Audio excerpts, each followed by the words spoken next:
The morning sun of Theta Station was not real. It was a projection. A carefully designed illusion meant to remind the cadets of distant homes they might never see again. Jake Morrison stood in the assembly hall with 200 other students, and he felt very small. He was human. That fact alone made him different from almost everyone around him. The Thalaxians towered over him, their blue skin and forearms making them look like ancient gods of war. The Kylori clicked and buzzed in their insect-like way, their compound eyes seeing everything at once. The Luminari floated, rather than walked, their bodies made of something between light and flesh. And there were others, so many others from worlds Jake had only read about in books. 3 years ago, humanity had made first contact with the galactic community. 3 years ago, Jake had been a college student in Ohio, worried about exams and whether his favorite pizza place would stay open late. Now he stood in a military academy that orbited a dying star, waiting for something called the Trial of the Vorax. He did not know what a Vorax was. Nobody had told him. The other cadets seemed to know, and their fear was obvious. Commander Zethari entered the hall, and silence fell like a heavy blanket. She was Kylori, standing 7 feet tall with a body covered in dark green chitin. Her mandibles clicked as she spoke, and the translation device in Jake's ear turned her words into English. "Today you face the trial that every cadet has faced for 10,000 years, she said. Her voice carried no emotion. The Vorax will judge you. Those who pass will continue their training. Those who fail will leave this station and never return." Jake felt his stomach tighten. He looked around and found Katie Chen standing 3 rows behind him. She was one of the other 2 humans at the academy, and she gave him a small nod. Her face was pale, but her eyes were steady. They had become friends over the past 6 months, bound together by their shared strangeness in this place. The third human, a man named Greg Peters, stood near the back. He did not look at anyone. He had stopped talking to the other humans weeks ago. Convinced that friendship was weakness, a Thalaxian pushed past Jake, nearly knocking him over. It was Vornketh, the largest and proudest of his kind at the academy. He looked down at Jake with open disgust. "Try not to embarrass your species too badly, little human," Vornketh said, his 4 arms crossed over his massive chest. "Though I suppose that would be difficult, given how low the bar already sits." Jake said nothing. He had learned that responding to Vornketh only made things worse. The Thalaxian wanted a fight, wanted a reason to prove that humans did not belong among the stars. Jake would not give him that satisfaction. Commander Zethari led them through long corridors and down into the depths of the station. The walls changed from polished metal to rough stone, and Jake realized they were entering something ancient, something that had existed long before the station was built around it. They emerged into an arena. It was vast, carved from black rock that seemed to drink in the light. Seats rose in circles around a central pit, and Jake guessed that 1,000 beings could watch from above. Today, there were only the cadets and a handful of instructors. In the center of the pit, there was a door. It was made of metal so old that it had turned green with age, covered in symbols that Jake's translator could not read. "The Vorax was created by the Corvani Empire," Commander Zethari explained. "They were a great civilization that ruled this sector of space 50,000 years ago. They built many things. Most of those things are lost. But the Vorax remains." She pressed a panel on the wall, and the ancient door began to open. The sound that came from behind it was like nothing Jake had ever heard. It was not quite a roar, and not quite a scream. It was something older than both, something that spoke directly to the primitive part of his brain that remembered being prey. The Vorax emerged. Jake had expected a monster. And he was right. But he had not expected beauty. The creature was 15 feet long, its body covered in scales that shifted between black and deep purple. Bioluminescent lines ran across its hide, pulsing with light like a heartbeat. Its head was broad and flat, with eyes that glowed like dying stars. Claws the length of swords scraped against the stone floor. But it was the intelligence in those eyes that truly frightened Jake. This was not a mindless beast. This was something that thought, that judged, that understood. "The Vorax is empathic," Commander Zethari continued. It will sense your true nature. It will know your fears, your hopes, your deepest secrets. You cannot hide from it. You cannot deceive it. You can only stand before it and be seen. The cadets shifted nervously. Even Vornketh seemed less certain now. Those the Vorax deems worthy will receive acknowledgement. A bow of the head. A gesture of respect. Those found wanting will be dismissed. The commander paused. The Vorax has not fully bowed to any cadet in 43 years. Do not expect to be the exception. Katie moved closer to Jake. Did you know about this? She whispered. No, Jake admitted. I thought the trial was combat, or strategy, or something we could study for. How do you study for having your soul read by a giant monster? Jake had no answer. One by one, Commander Zethari called the cadets forward. The first was a Luminari, a creature of pale light who floated down into the pit with apparent confidence. The Vorax circled it slowly, those ancient eyes taking in everything. For a long moment, nothing happened. Then the Vorax turned away. The Luminari's light flickered, dimmed. Without a word, two instructors led it from the arena. Its time at the academy was over. Jake watched 3 more cadets fail before someone finally passed. It was a Kylori, one of Commander Zethari's own kind. The Vorax approached it, studied it, and finally gave a small nod of its massive head. The Kylori returned to the stands, trembling but triumphant. This is impossible, Katie said quietly. How are we supposed to impress something that can see through everything? Jake watched the Vorax as it waited for its next victim. He did not see a monster anymore. He saw something else, something tired, something trapped in an endless cycle of judgment, and for just a moment, he thought the creature looked lonely. The trial continued for hours. Jake lost count of how many cadets descended into the pit, how many returned in shame, how many received that precious nod of acknowledgement. The pattern became clear to him as he watched. Most failed. A few passed. None impressed. Saravok was called next. She was Thalaxian, smaller than Vornketh but no less proud. Her 4 arms hung loose at her sides as she walked down the stone steps into the arena. Jake noticed that she did not try to look brave. She simply walked, accepting whatever would come. The Vorax approached her with slow, deliberate steps. Its claws clicked against the ancient stone, and the bioluminescent lines on its body pulsed faster. It circled her once, twice, 3 times.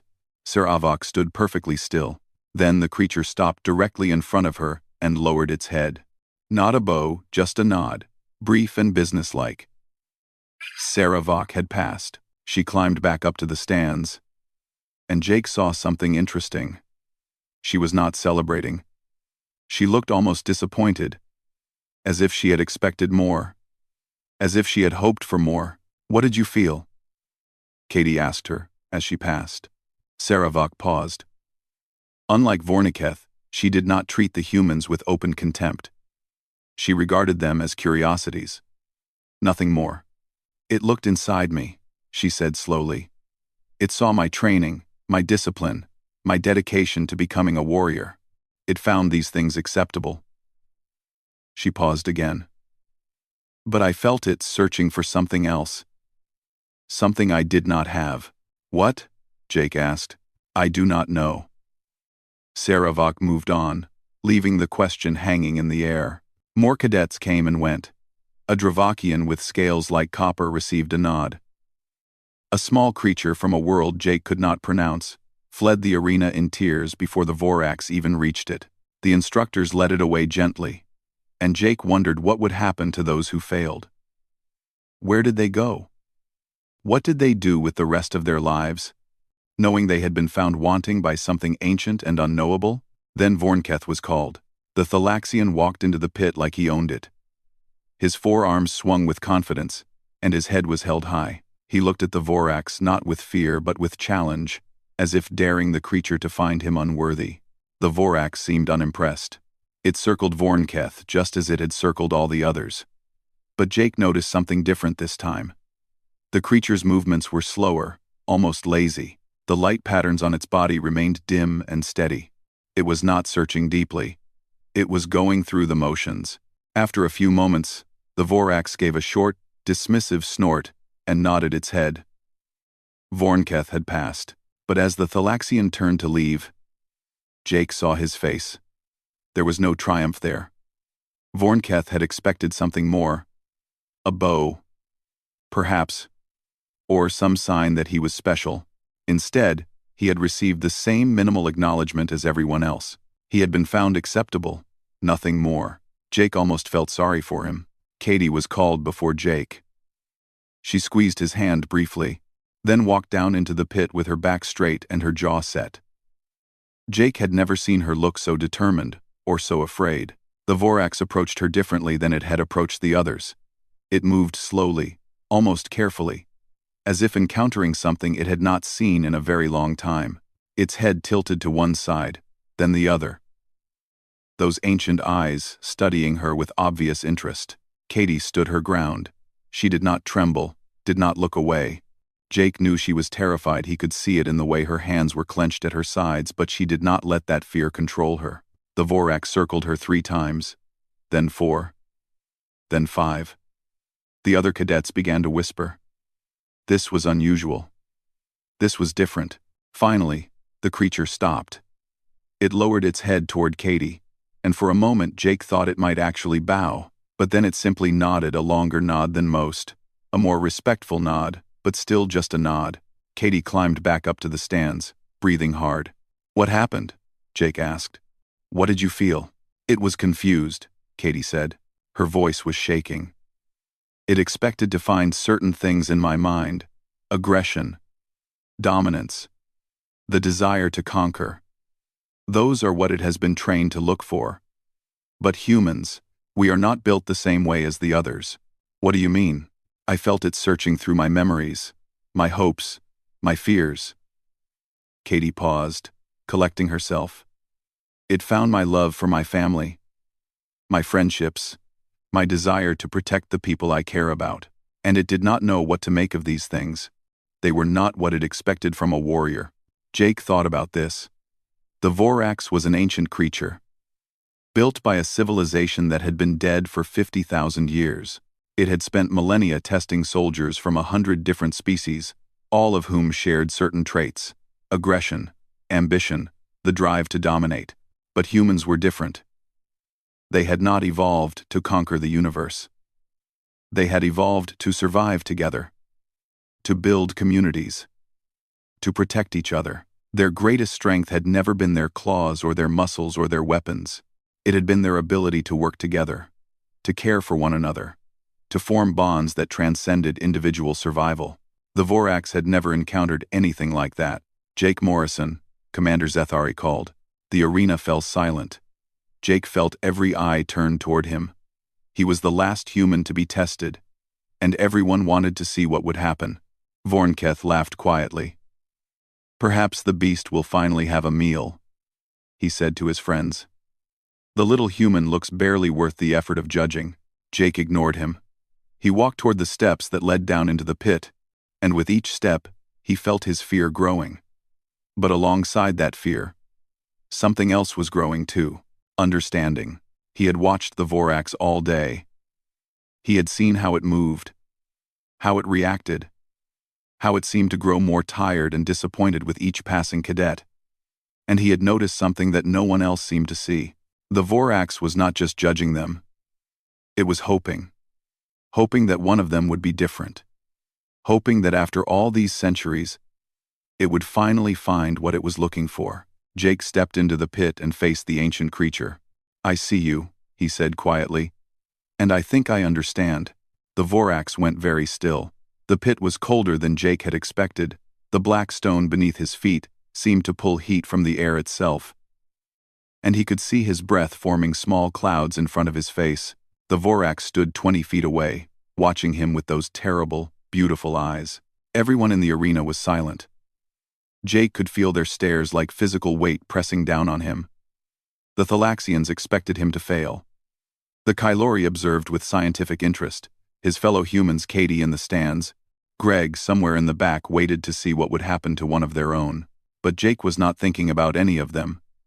He was thinking about the Vorax. The creature began to move, circling him just as it had circled all the others. Its claws scraped against the stone, and the bioluminescent patterns on its body began to pulse faster. Jake knew what was happening. The Vorax was reaching out with its mind, preparing to look inside him and judge what it found. He did not try to stop it. Other cadets had steeled themselves against this moment. They had built walls in their minds, trying to show only their strength and hide their weakness. Jake did not do this. Instead, he let the walls fall. He opened himself completely. The Vorax stopped mid-step. Its head tilted sharply, and Jake saw surprise flicker across those ancient eyes. This was not what it expected. This was not how the tested were supposed to behave. Jake felt the creature's mind touch his own. It was like being submerged in deep water pressure from all sides, cold and vast and ancient. Images flashed through his consciousness, memories pulled from the deepest parts of himself. He saw his childhood home in Ohio, the small house with the red door where his mother had taught him to cook and his father had taught him to ride a bicycle. He saw his first day of school, terrified and alone, until a girl named Maria had offered to share her crayons. He saw his grandmother's funeral, standing in the rain with his family, learning for the first time that love and loss were two sides of the same coin. The Vorax pushed deeper, and Jake let it. He saw his decision to join the academy. Not for glory, not for power, not for the chance to prove himself superior. He had joined because he wanted to help. Because humanity was new to the stars, and he wanted to be a bridge between his people and the vast civilization they had discovered. He wanted to understand, and to be understood. The Vorax pulled back slightly. Jake felt its confusion, sharp and clear. This was wrong. This was not how warriors were supposed to think. Where was the aggression? Where was the ambition? Where was the burning desire to dominate and conquer? Jake answered without words. He showed the creature something it had never seen before. He showed it compassion. He thought of every time he had helped a stranger. Every time he had stopped to listen when someone needed to talk. Every time he had put someone else's needs before his own, not because he expected a reward, but because it was right. He showed the Vorax the truth of what it meant to be human, not conquerors, not warriors, but caretakers, protectors, beings who found their greatest strength in connection. The Vorax trembled. Jake felt the creature's response, and what he found there broke his heart. The Vorax was old, so old that it had forgotten what it felt like to be young. It had been created by the Corvani 50,000 years ago, designed to test their soldiers and find those worthy of leadership. For millennia, it had done its duty. It had judged countless beings, searching for the qualities its masters had deemed important. But the Corvani were gone. Their empire had crumbled to dust, and the Vorax had kept working, keep searching, because it did not know how to stop. It had become a tool without a purpose, a judge without a jury, alone in a universe that had forgotten why it existed. No one had ever asked the Vorax how it felt. No one had ever looked at it and seen anything other than a test to be passed or failed. Until now, Jake took a step forward. The cadets in the stands gasped. No one approached the Vorax. No one dared. "You have been alone for a very long time," Jake said softly. His voice echoed in the silent arena. "Longer than anyone can imagine. And no one has ever thanked you for what you do. No one has ever seen you as anything more than a tool." The Vorax's eyes widened. The bioluminescent patterns on its body shifted, colors rippling across its scales in ways that Jake had never seen during the other tests. "But I see you," Jake continued. "Not as a judge, not as a test, not as a weapon." He took another step forward. "I see you as a being, someone who has served faithfully for longer than most species have existed, someone who deserves respect, and gratitude, and kindness." He was close now. Close enough to touch the creature if he wanted to. Close enough that a single swipe of those massive claws could end his life in an instant. The Vorax's mind pressed against his own again, but this time it was different. It was not searching. It was questioning. "Why?" the creature seemed to ask. "Why do you care?" Why would you risk everything to show compassion to something like me? Jake smiled sadly. Because where I come from, we do not leave anyone behind. We do not abandon those who are suffering. We do not turn away from pain just because it is old, or strange, or difficult to understand. He reached out his hand, palm up, offering something that the Vorax had not received in 50,000 years. Friendship. You have spent millennia looking for warriors, Jake said. But maybe what you really needed was a friend. The Vorax went completely still. The arena was so quiet that Jake could hear his own heartbeat thundering in his ears. Commander Zethari stood frozen at her post, her mandibles hanging open in shock. Vornketh gripped the railing so hard that his knuckles turned white. Katie had tears streaming down her face, though she could not have explained why. Something was happening. Something that had not happened in 10,000 years. Something was changing. The moment stretched into eternity. Jake stood with his hand extended toward the Vorax, and the ancient creature stared back at him with eyes that held 50,000 years of loneliness. Neither moved. Neither breathed. Then the Vorax did something impossible. It lowered its head. Not a nod of acknowledgement, not the brief gesture it had given to the other cadets who passed. This was something else entirely. The creature bent its front legs, lowering its massive body toward the ground. Its head dipped down until it was level with Jake's chest. And then it continued. The Vorax pressed its body to the cold stone floor. It tucked its legs beneath itself, folded its tail around its body, and laid its great head at Jake's feet. The bioluminescent patterns across its scales shifted from their usual crimson to a deep, peaceful blue, a color that no living being had ever seen the creature display. The Vorax had knelt. The arena exploded into chaos. Cadets shouted in a dozen different languages. Instructors abandoned their posts and rushed to the railings to see better. Commander Zethari's mandibles clicked so rapidly that her translator could not keep up. Vornketh stumbled backward as if he had been struck, his forearms flailing for balance. But Jake heard none of it. His attention was focused entirely on the creature before him, and on the sound it was making. The Vorax was humming. It was a low, resonant tone that seemed to come from deep within the creature's chest. Jake felt it more than heard it, a vibration that passed through his bones and settled somewhere in his heart. There was no aggression in that sound, no challenge or warning. There was only peace, only gratitude, only the wordless expression of an ancient being that had finally, after millennia of waiting, found what it was looking for. Jake knelt down slowly. He reached out and placed his hand on the Vorax's head, feeling the smooth scales beneath his palm. They were warm, pulsing with inner light. The creature pressed into his touch like a dog greeting its owner after a long absence. "Thank you," Jake whispered. "Thank you for waiting. Thank you for not giving up." The Vorax hummed louder, and Jake felt its emotions wash over him through their mental link. Relief, joy, wonder. For the first time in 50,000 years, the creature was at peace. Commander Zethari finally found her voice. This is unprecedented," she said, her translator struggling to convey her shock. "In 10,000 years of records, the Vorax has never done this. Not for any cadet. Not for any commander. Not for anyone." Katie pushed through the crowd and ran down the steps into the pit. She stopped a few feet away, staring at Jake and the kneeling creature with wide eyes. "Jake," she breathed, "what did you do?" "I saw it," Jake said simply. "I saw it for what it really is. Not a test, not a tool. A being. A lonely, tired being that has been waiting for someone to understand." The Vorax raised its head slightly and turned those ancient eyes toward Katie. She tensed, expecting judgment, but instead she felt something gentle brush against her mind. Acknowledgement. Acceptance. The creature recognized her as one of Jake's kind, and that was enough.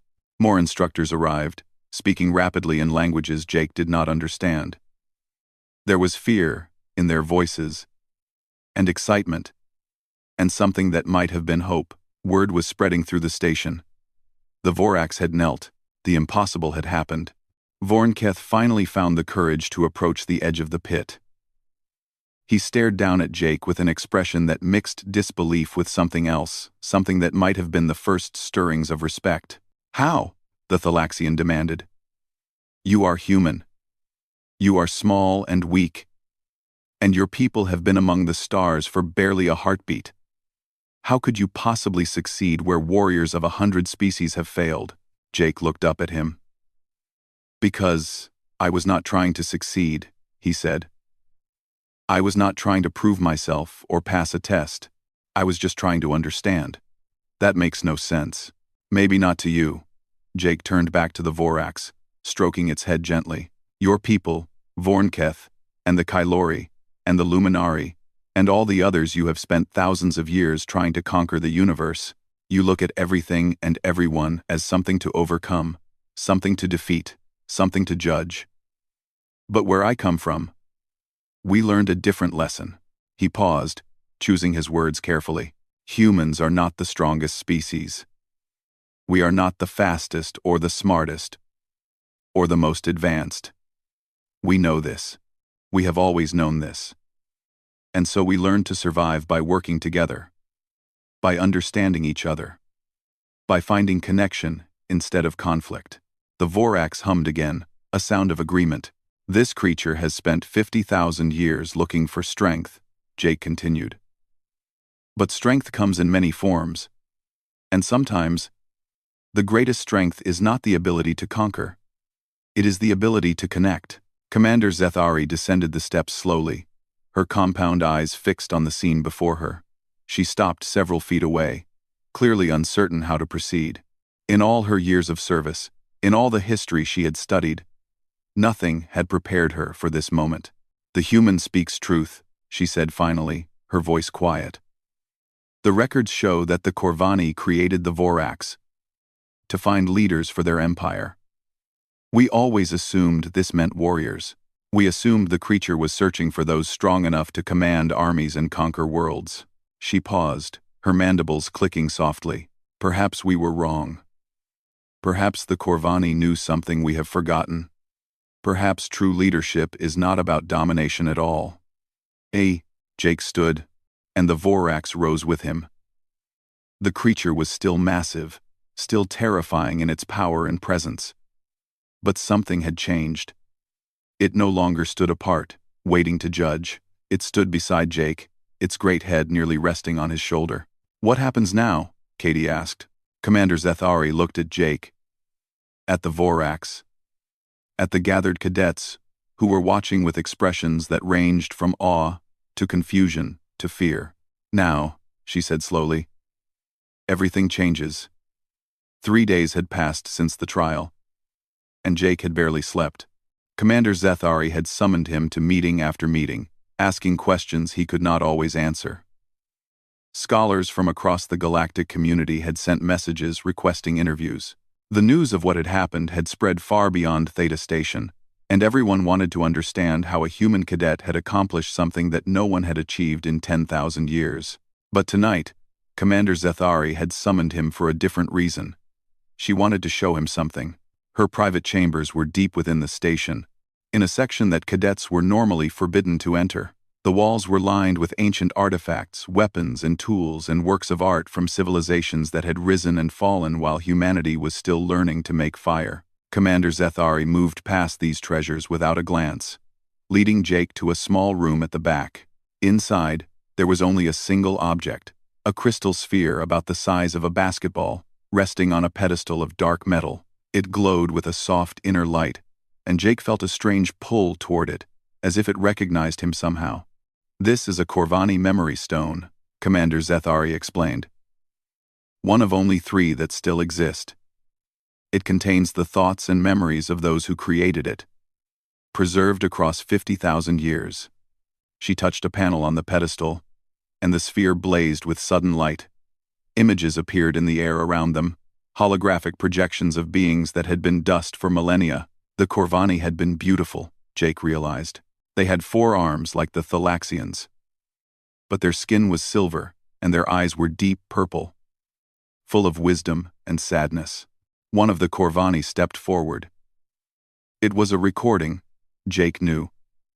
But it felt as real as if the ancient being were standing right in front of him.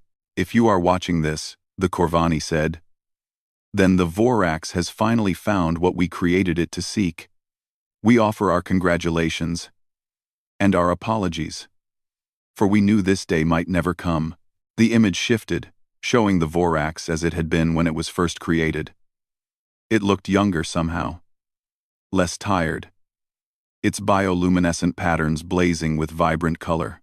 "We built the Vorax to find leaders," the Corvani continued, "but not the kind of leaders that most species understand.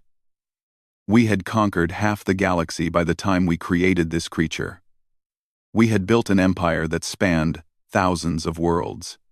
And we had learned, too late, that conquest is not the same as civilization." The scene changed again, showing Corvani worlds burning. Wars. Rebellions. The slow collapse of everything they had built. "Our empire fell because we never learned to connect," the voice said. "We dominated. We controlled. We judged others by our own standards, and found them wanting. We were the greatest warriors the galaxy had ever seen, and it destroyed us." Jake felt a chill run down his spine. He thought of the cadets at the academy, training to fight, training to conquer. He thought of Vornketh and his pride, his certainty that strength was the only thing that mattered. "The Vorax was our final gift to the universe," the Corvani said. "A test. Yes. But not the test that others assumed. We did not design it to find the strongest warrior or the most cunning strategist. We designed it to find something far rarer. A being capable of true empathy. Someone who could look at a creature of war and see a soul in need of kindness. Someone who could build bridges instead of walls." The hologram turned, and Jake could have sworn it was looking directly at him. "If you have found this message, then you are that being. The Vorax has judged you worthy not because you are powerful, but because you are compassionate. Not because you seek to dominate, but because you seek to understand." The image began to fade. "We failed to learn this lesson in time to save ourselves. Perhaps you will succeed where we did not. Perhaps you will teach the galaxy what we could not teach it, that the greatest strength is not the ability to destroy." The Corvani's voice dropped to a whisper. "It is the ability to love." The sphere went dark, and silence filled the room. Commander Zethari stood motionless, her compound eyes fixed on Jake. "I have shown this recording to thousands of beings over the centuries," she said quietly. "None of them understood it.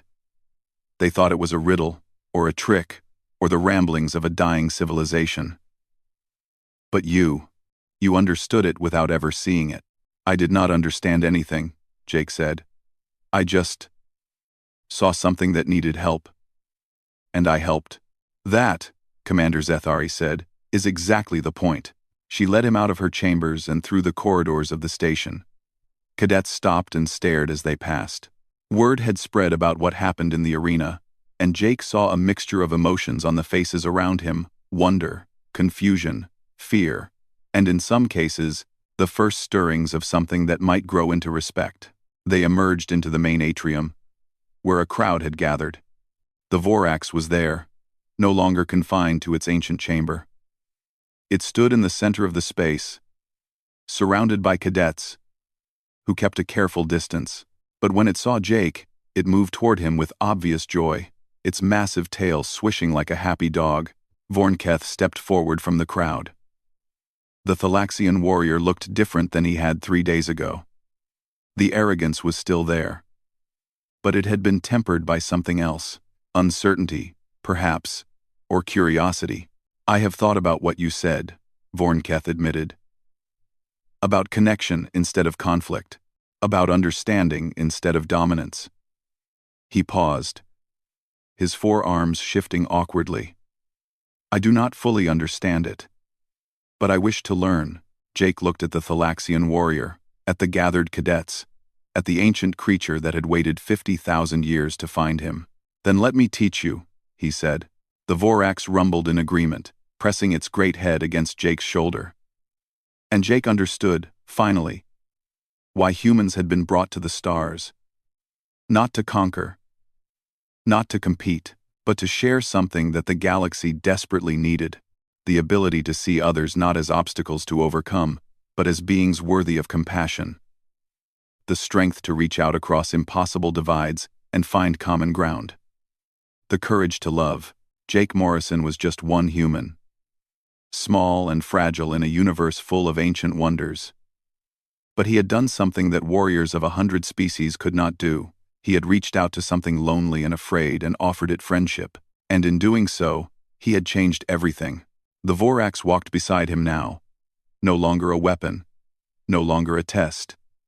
It was something new, something the galaxy had not seen in 50,000 years. It was a friend.